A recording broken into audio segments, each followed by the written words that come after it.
ये है जहां न्यूज। माजरत के साथ वो जो बोटी की प्लेट होती है ना, तो वो बेटे को पेश की जाती है, बेटी को नहीं रही हूँ। औरतें मजलूम होती हैं, यकीनन वो मजलूमियत का ढोंग भी रचाती हैं, लेकिन वो कुछ कदरे कम होती हैं औरतें। अच्छा, वो मर्दों को भी उनके राइट्स के हवाले से नारा लगाना चाहिए।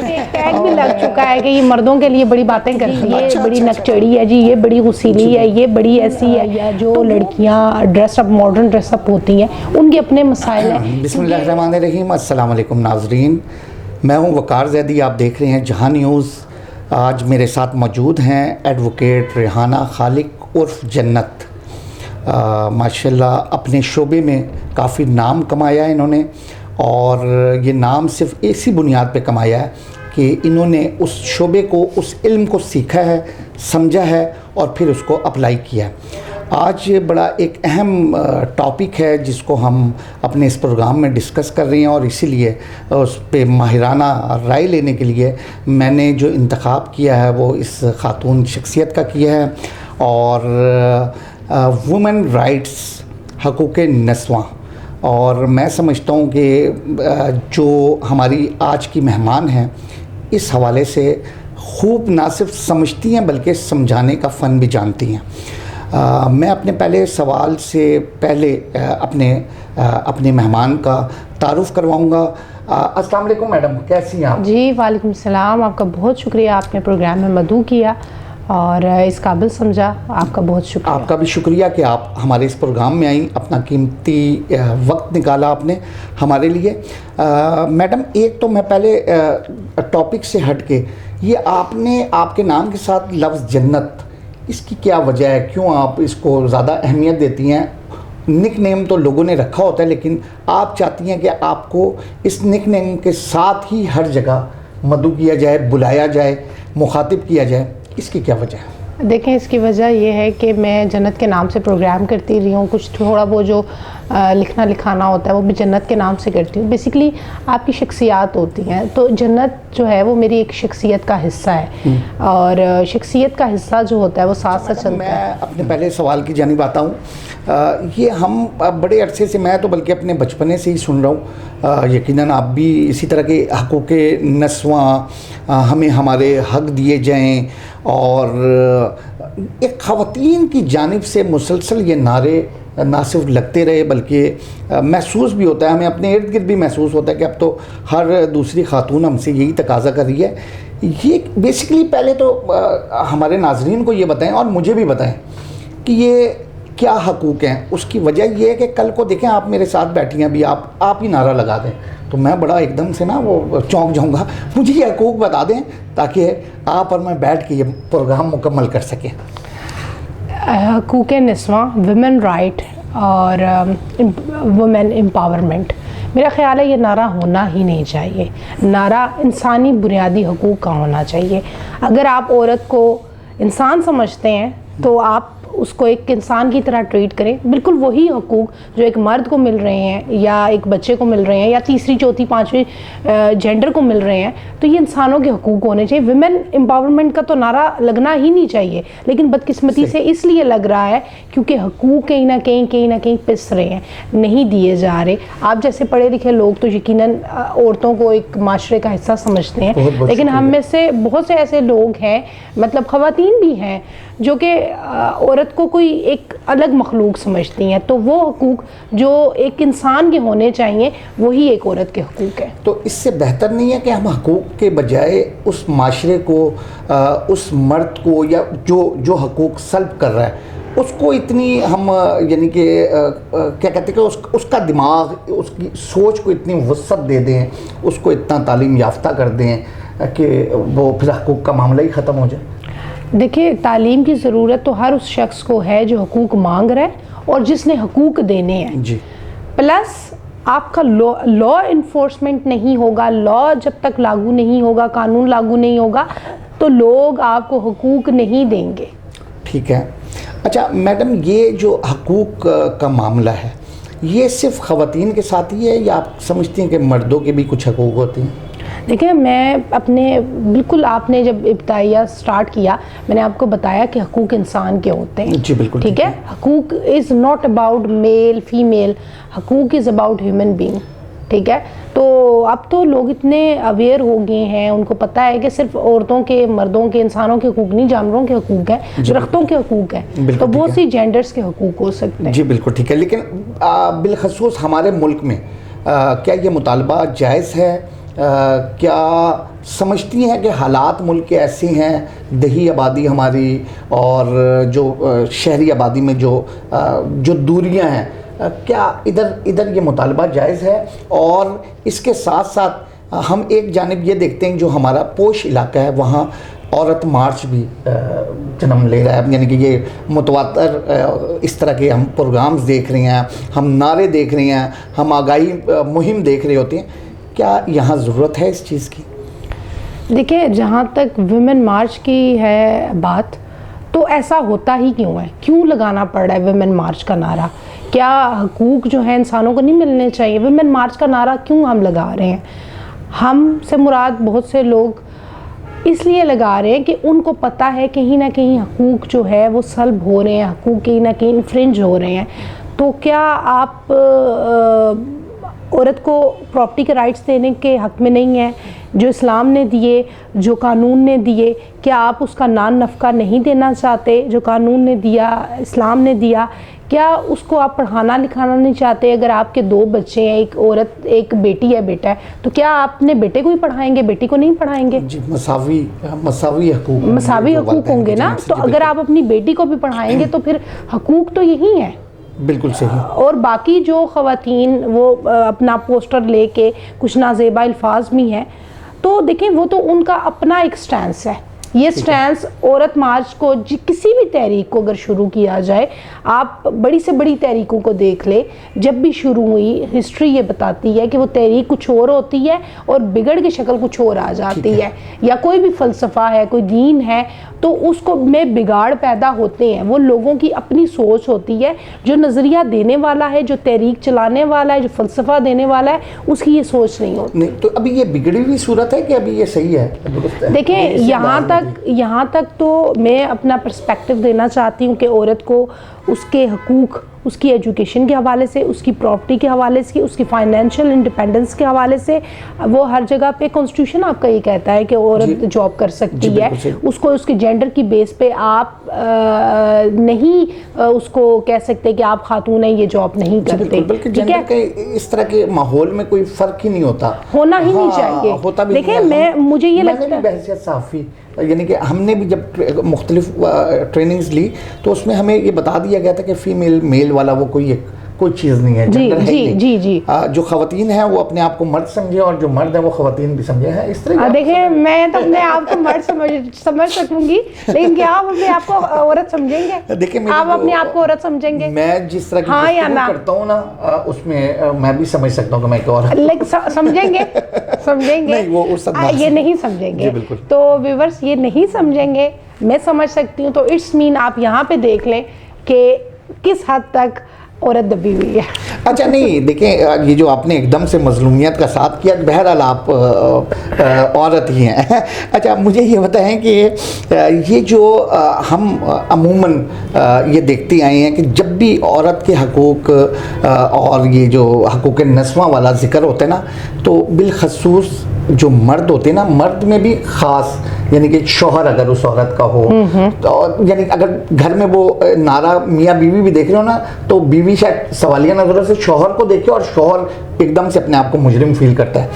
ये कोई ख़ास औरत का मर्द से ही टकराव है, अपने शौहर से ही टकराव है, या मे भी वालिदैन से भी, वालिद से भी हो सकता है, भाई से भी हो सकता है, या औरत का औरत के साथ भी कोई टकराव होता है? देखिए, सास बहू की भी तो जंगें हम देखते रहे हैं, सिर्फ ये मियाँ बीवी को ही उजागर क्यों किया गया है? देखिए, हर वो शख्स, नंद भाभी का भी, हर वो शख्स जो दूसरे के हक को मार रहा है, यानी मैं औरत की भी बात करूंगी, अगर वो मर्द को कहीं ना कहीं उसके राइट को, देखिए मर्द की कुछ ड्यूटीज़ हैं, अगर वो उस ड्यूटी से ज़्यादा उससे जो है वो पैसे तलब कर रही है या कोई इस तरह का मामला है, तो मेरा ख्याल है वो औरत भी गलत कर रही है। ठीक है। तो अगर सास बहू का कोई मामला है तो वो भी गलत हो रहा है। नहीं, तो ये औरत सिर्फ अपने हकूक मर्द से ही मांगती, मेरा असल सवाल ये था, ये फिर मैं नहीं, वो हर उस शख्स से मांगती है, हर उस शख्स से, हर उस जेंडर से, औरत हो या मर्द हो, जो उसके हकूक को सल्ब करने की कोशिश कर रहा है। ठीक है, यानी कि इसमें नाजरीन हर जो मेल जो मर्द देख रहे हैं वो जहन में रखें कि हर दफ़ा आप नहीं होते। हाँ जी, बिल्कुल बिल्कुल बिल्कुल बिल्कुल, वो सिर्फ हर दफ़ा मर्द नहीं होते, औरत से भी ये तकाजा कर सकती है। देखिए, अगर मैं अपनी वालदा की बात करती हूँ, अगर मेरी वालदा जो है वो मेरे भाई को एक अच्छे स्कूल में पढ़ा रही हैं और मुझे एक अच्छे स्कूल में नहीं पढ़ा रही, तो मैं ये मुतालबा उनसे भी करूँगी। जी बिल्कुल ठीक। मैं से मुराद, मेरे घर में तो ये नहीं होता, लेकिन जहाँ जहाँ ये होता है, अगर देखें आप एक पसमानदा इलाके में भी देखा जाए ना, तो वो जो माजरत के साथ वो जो बोटी की प्लेट होती है ना, तो वो बेटे को पेश की जाती है, बेटी को नहीं। बिल्कुल सही कहा। तो दिस इज वेरी रॉन्ग। फल आ गया, कोई खास फल आ गया जी, पहले भाई को दे दो। जी बिल्कुल। तो ये जो सोच है, ये खत्म होनी चाहिए। इक्वालिटी होनी चाहिए, चाहे वो आपका बेटा है या बेटी है, कोई भी है। देखें, जिस तरह आपने मिसाल दी ना, मैं ये नहीं कहूँगा कि आपके घर में भी सेम वही हो रहा होगा जो मेरे घर में हो रहा है। हर माशरे की मिसालें हैं, आपने मिसाल दी, मैं भी मिसाल दूंगा। अमूमन ना ये जो काम करती हैं ये औरत ही कर रही होती हैं।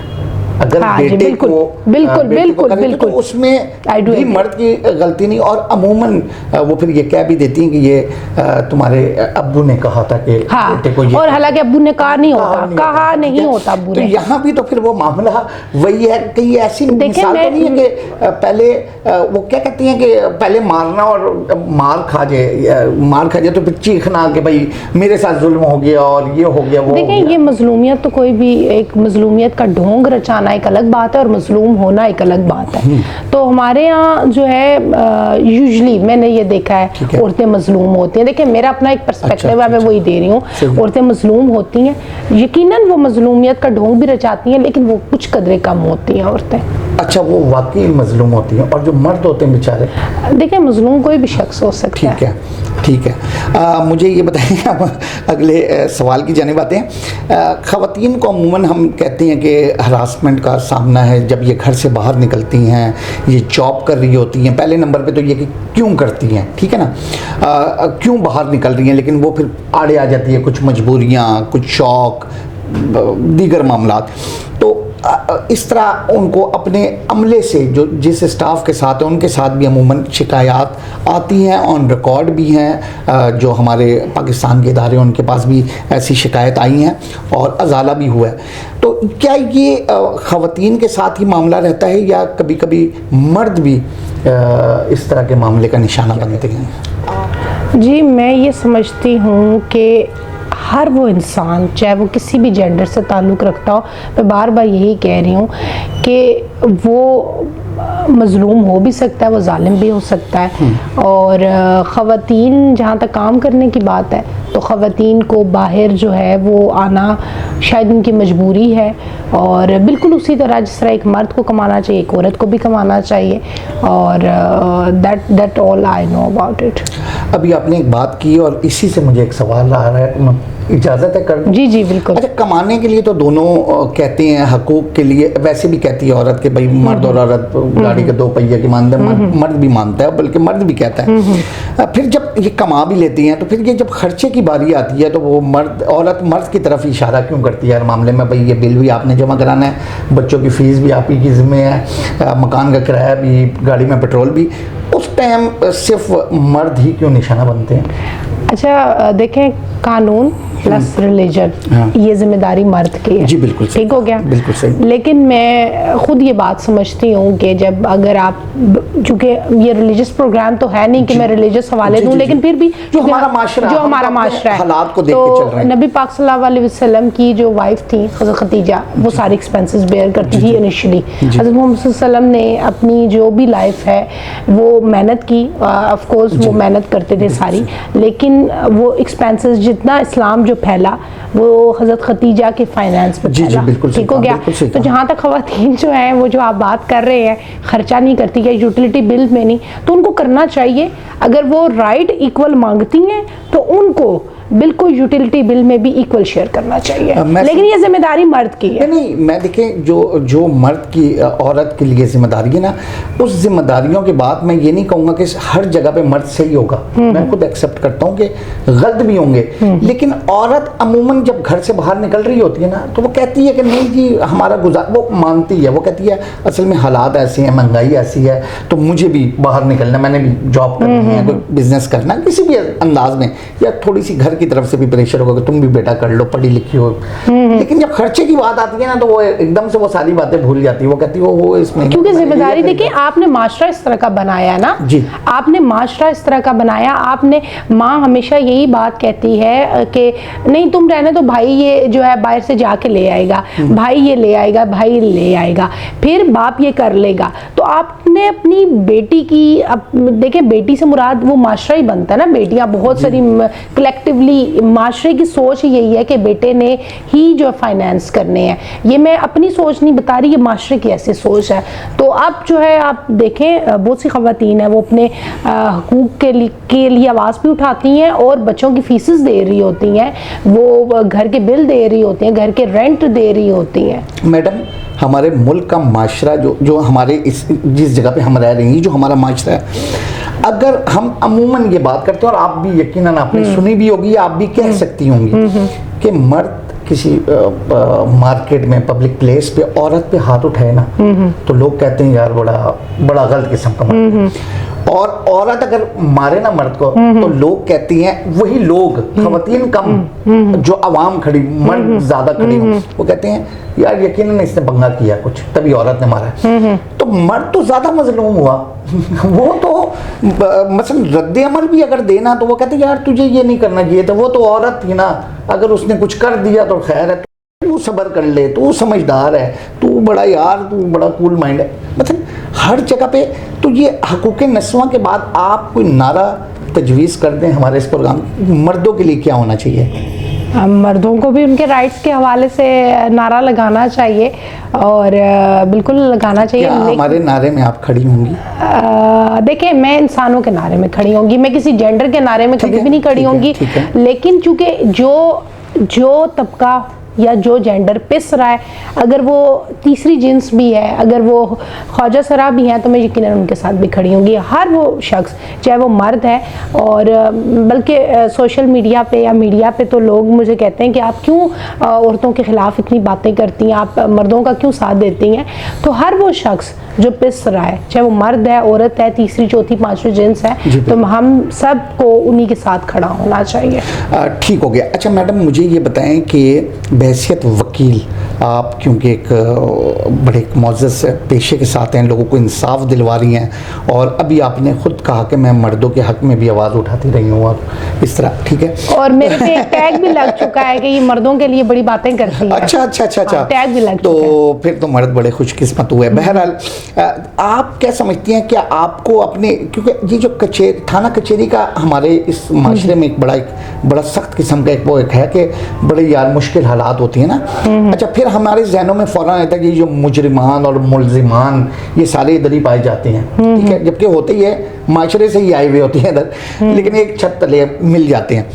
ख़वातीन वकला के हवाले से आप ख़ुद भी एक खातून हैं, क्या आप समझती हैं क्या मुश्किलात का सामना होता है उधर अपने इस काम में? देखें, बाकी जॉब्स ज़रा और आपको महसूस होता है, हर आंख जो देख रही है वो मुजरिम की आंख है, मुलजिम की आंख है, उधर मसला मसाइल समझ सकती हैं? देखिए, मसला मसाइल ख़वातीन सिर्फ वकालत में नहीं मसाइल फेस कर रही, बल्कि हर शोबा में। अगर वो जजेस हैं, मेरी बहुत सी जजेस के साथ बात होती है, वो बताती हैं कि उनको बहुत से मसाइल का सामना करना पड़ता है। सबसे पहले तो आप जब घर से निकलते हैं ना, तो सबसे पहले तो आपको ये मसला है कि आप जो भी आपका एक कोड ऑफ कंडक्ट है, आपने दुपट्टा या जो भी आपने वो करना है, ठीक है। अगर मर्द को ये सब कुछ साथ लेके चलना पड़े, क्या वो लेस के साथ चीज़ें चल सकता है? फिर you have to be decent again. अच्छा, you have to be civilised. अच्छा, उसके बाद जब आप निकली हैं, आपके ऊपर कितनी निगाहें हैं, कितनी नहीं, ये आपने फेस करनी है। और ये सिर्फ एक वकला हज़रात नहीं, फीमेल नहीं फेस करती, बल्कि हर वो खातून जो जॉब कर रही है ऑफिस में, बैंक में, कहीं पे भी, तो ये सब चीज़ें फेस करती है। फिर आपने अगर आप स्पेसिफिकली मेरी फील्ड के हवाले से बात करते हैं तो बहुत से इस तरह के मौज़ूआत होते हैं जिस तरह के ऑफ द कैमरा हम डिस्कस कर रहे थे, आपको मेल को समझाने होते हैं, ठीक है। You have to be very careful in your words, आपको बड़ा सोच समझ के बोलना पड़ता है। फिर लोग आपके साथ फ्रैंक होने की कोशिश करते हैं। ऑफ कोर्स आप देखिए, आप शट अप कॉल कितने लोगों को देंगे, आप एक टाइम आता है आप फेड अप हो जाते हैं, आप एग्रेसिव हो जाते हैं। हो सकता है लोग आपको कहते हैं जी ये बड़ी नकचड़ी है, जी ये बड़ी गुस्सीली है, ये बड़ी ऐसी है। तो वो बेसिकली वो सारी चीज़ें होती हैं, वो मसाइल होते हैं जो हम अपने घर से निकलने से लेके ऑफिस आने तक फेस कर रहे होते हैं। आप खुद एक वकील हैं और आपका थाना कचहरी में आना जाना है, मुल्जिमान के साथ भी वास्ता है, अपने कोलीग्स के साथ भी आप डिस्कशन करती हैं। क्या मसाइल, क्या मुश्किलात दरपेश होती है बहैसियत एक खातून की?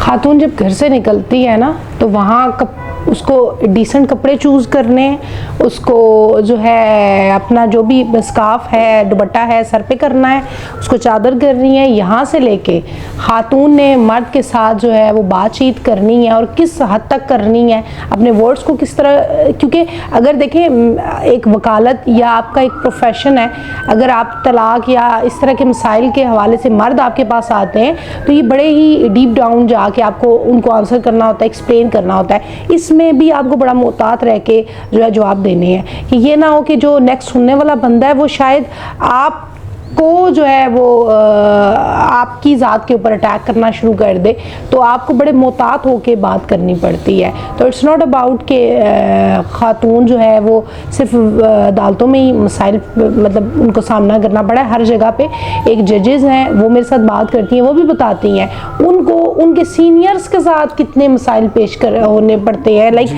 वो जब उनको एनुअल रिपोर्ट लिखनी होती है और उनको बुला के बिठा दिया जाता है, जी मैडम बैठें जी, और इस तरह की चीज़ें, तो आप देखें हरासमेंट ऑफ कोर्स सबको फेस करनी पड़ सकती है, मेल को भी, लेकिन फीमेल को कदरे ज़्यादा करनी पड़ती है। ये मैं वैसे मैंने ये सवाल बाद में करना था, लेकिन आपके इस जवाब से मैं कर रहा हूँ।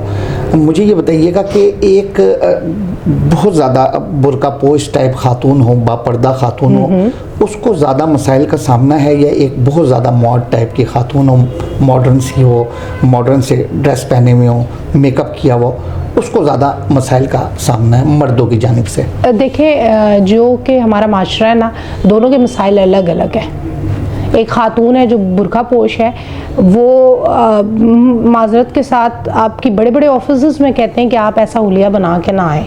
हालांकि ये कानूनन भी गलत बात है कि आप किसी औरत का पर्दा उतार रहे हैं या किसी भी शख्स का, उसके उस बेसिस पे उसको जॉब नहीं मिलती, ये बड़ी गलत बात है। और इसी तरह जो खातून या जो लड़कियां ड्रेसअप मॉडर्न ड्रेसअप होती हैं, उनके अपने मसाइल हैं, क्योंकि ज़्यादा मसाइल मेरा ख्याल है अगर आप बाहर जा रहे हैं तो ज़्यादा जो जितना लुक वाइज आप मॉडर्न है तो आपको ज़्यादा मसाइल का सामना करना पड़ता है। यानी कि पर्दा का जो एक हुक्म भी है, शरीय भी, जी हुक्म भी है, लेकिन पर्दे के दरजात है, पर्दे के दरजात है जी, नहीं पर्दे के दरजात है, पर्दे के दरजात है। हाँ जी, चादर जो है अगर आप रिलीजन की बात करें तो उसमें ये जो बुरखा यानी आप सऊदिया का यूनिफॉर्म हो सकता है, जी पर्दे के दरजात है। मैं वो नहीं, मैं दोनों का फर्क महसूस कर रहा था। अच्छा मैडम, मुझे ये बताएं कि ये जो ख़वातीन जब हकूक़ ये निस्वां की बात कर रही होती, ये जो मेकअप करना, फिल्टर और जो जो चीज़ें आ जाती हैं उस फैशन में, लाजमी सी बात है जब वो उतरता होगा तो मर्दों को भी अजियत होती होगी। ये सारी चीज़ें उस हकूक़ निस्वां का हिस्सा है। हाँ, मेकअप कोई करना चाहता है वो मेकअप कर सकता है। कॉस्मेटिक सर्जरीज़ हैं, अगर कोई करना चाहता है कॉस्मेटिक सर्जरीज तो वो ज़रूर करे। अगर कोई मेकअप करना चाहता है, ये उसकी पर्सनल चॉइस है। बिल्कुल उसी तरह अगर मैं आपको कहूँ कि आप इतनी लंबी दाढ़ी रखना शुरू कर दें जो कि रिलीजन में है, या जो भी, या अपने बालों को ख़त्म करवा दें, ये आपकी अपनी पर्सनल चॉइस हो सकती है। एक पर्सनल चॉइस हो सकती है मेकअप करना या ना करना, लेकिन as far as the society is concern तो हमारे हाल हुलिया को ही देखा जाता है। ठीक है, और वो उस हुलिया से ही आप इस बात को मानेंगे कि उस हुलिये से ही आपके जो जिस हद तक एडवांस हो उसी से ही ज़्यादा मुश्किलात जन्म लेती है? देखिए, ओबियसली आप जब एक ऐसे माशरे में जो कि ग्रूम नहीं हुआ, जो कि सिर्फ ज़ाहिरन आपको देख रहा है, जो आपको जज कर रहा है on the basis of your status, on the basis of your कपड़े लिबास, तो उस माशरे में यकीनन फिर इस तरह के माजरत बीमार माशरे में जो है वो लड़कियों को ज़्यादा मसला का सामना करता है। जी बिल्कुल। अच्छा मैडम, आखिरी सवाल मैं आपसे लूँगा, मुझे ये बताएं कि बहैसियत खातून के आप लाजमी सी बात है, आपके भी अगर मैरिड हैं आप या आपके भाई बहन हैं, आप फौकियत किसको देती हैं ज़्यादा, उनसियत किससे, आपके भाई से या बहनों से? मेरी दोनों से मेरे दोनों से मेरे भाइयों से भी बहुत ज़्यादा और बहनों से भी। जी बिल्कुल ठीक। क्योंकि मैं सबसे छोटी हूँ तो लेकिन जो आपको गाइडलाइन देती हैं वो, चूँकि मैं एक लड़की हूँ तो एक बहनें ही गाइडलाइन देती हैं, तो आपको प्रोटेक्शन के हवाले से आप सिक्योर जो है अपने भाई के साथ होते हैं, क्योंकि मेंटली आप इसी तरह के आपकी जो परवरिश होती है वो ऐसी ही मेरी हुई है। अपने नाजरीन को भी मैं अपने साथ इसके साथ साथ ये बताता चलूँ कि हकूक़ निस्वा हो या हकूक़ मर्दा हो, हकूक़ इंसान के होने चाहिए, और वो उस ज़मरे में जो लोग आ जाएं, हम तो जो हमारा जो मज़हब है उसमें हम जानवरों के हकूक़ के भी यानी उतना ही ख्याल रखती हैं, हम किसी भी जानदार को उतना ही ख्याल रखती हैं। आप देखें, जब जंगें होती थी तो नबी पाक सल्लल्लाहु अलैहि वसल्लम ने सबसे पहले जो ऐलान करते थे वो ये करते थे कि खेत जो दरख्त हैं जिन पे फल लगे हुए हैं उनको डैमेज ना किया जाए, घोड़ों को नाहक कत्ल ना किया जाए, तो जानवरों के, दरख्तों के, वो चीज़ें ना जो हम बचपन से पढ़ रहे हैं, लेकिन जो चीज़ें हमें अवेयर हुई, अब अमूमन नहीं पढ़ते ये चीज़ें कि आपकी अगर फसल है तो उसको तबाह ना किया जाए, क्योंकि वो फसल जो है वो आगे लोगों ने खानी है, वो फसल ने आगे जो है बच्चों के पेट पालने हैं। हाँ, और इसी के साथ यानी कि मैं अपने नाजरीन के साथ साथ आपसे भी इजाज़त चाहूँगा, और बड़ी खुशी हुई आपके ख़यालात सुन के। बाकी हर ख़ातून अगर इसी असूल पे कारबन रहे, इसी सोच को लेके चल रही हो, तो मेरे ख़्याल में किसी को भी किसी से वो जो हकूक़ मांगने की नौबत ना आए। और बहुत बहुत शुक्रिया आपने हमारे इस प्रोग्राम में। जी, आपका बहुत शुक्रिया, आपने प्रोग्राम में मुझे इनवाइट किया और आपसे बात करके, और अपने जो ख्यालात हैं वो आपके व्यूअर्स तक पहुंचाने में जो आपने एक रोल प्ले किया, आपका बहुत शुक्रिया, और मुझे बहुत अच्छा लगा आपसे मिलकर। Thank you so much. बहुत बहुत शुक्रिया जी। कैमरामैन कमर अब्बास के साथ मैं हूँ वकार ज़ैदी, जहां न्यूज़, पाकिस्तान जिंदाबाद।